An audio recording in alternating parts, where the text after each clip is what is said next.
What do you think is going to happen when your parents die?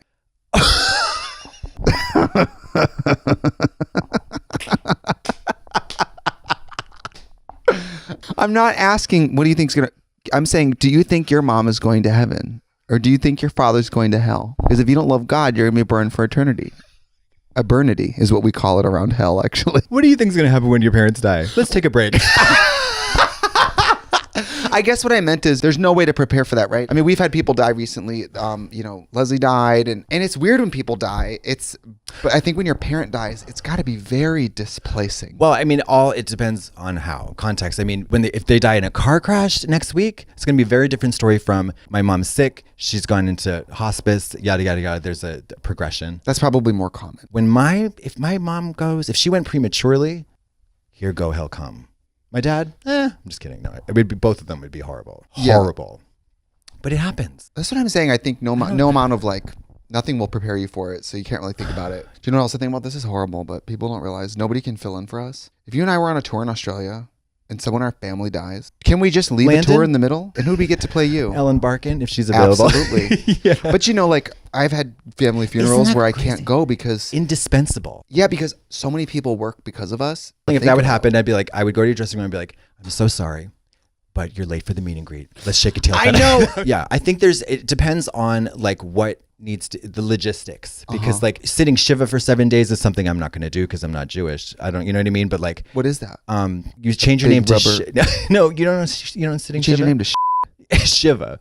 You change your name to Shiva? And then you sit for 7 days. You're lying to me. You sit Shiva. It's a grieving process that Jewish people do. No. It's fierce. It's a very It's fierce to have people die? No, it's a fierce form of grieving because I mean can't say from experience. What do you sit like? Like what's the pose? You sit you start like that, and then you go like this. It's like a nagel. Yeah. And then you do reclined and then upright. No, people come, food. It's a concentrated, intense form of grieving, and I think some people think that it's like you kind of cathartic and you get it out of your system in a way. Midsummer,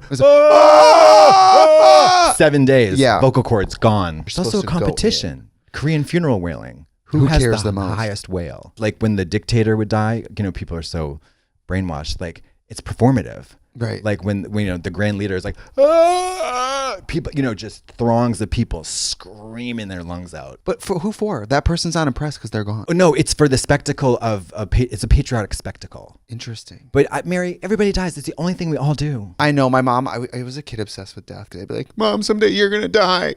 She's like, yeah, and I can't wait. No, I was like, what are you going to do if you die? And she would be like, it's as natural as being born. It's more natural than being born. Birth is crazier because I watched a lot of home birth TikToks. I didn't know how many people do it. And in the water. Well, they already have kids and the kids don't really know what's going on. So you'll hear like Cocomelon on the TV and you'll hear the kids being like, I'm a little baby. And then you see the mom in yoga clothes hanging over a bed being like, and then the husband's in the corner with like a bottle of water, like, baby, you're doing great. You're made for this. You're champion. And what about a midwife? A midwife there? Sometimes, because usually it's a kiddie pool in the living room. And the birth song is like Guns N' Roses, Sweet Child of Mine. Yeah. And it's a little birth. I'm not making fun of it. It's crazy. It's scary and crazy, even at a doctor. It's just scary and crazy. Mama, there's flying everywhere. There's flying everywhere. Everywhere. I saw a video of a woman. She was, in a kind of like a downward dog, like, with the pain pushing and kind of like, and then poop started coming out and her husband, Gerald or whoever, runs in with a kid's diaper, a clean kid's diaper, and scoops up her poop. Yeah. And then the other kids, it must have been like a really earthy family. The other kids are naked. Eating the poop. No, they're naked. Oh. And they're in bed just like, Mommy, are you okay? Wow. And I'm like, if you're a kid and you don't know what birth is, if you're watching a birth, is it illuminating or are you like, holy f***? I mean, I saw like a video of tight shot on the vaginal opening, tearing as the baby came out. And I was like, take the leg. Only C-section. Take the leg. Take both of them. Take the leg and beat me to death with it.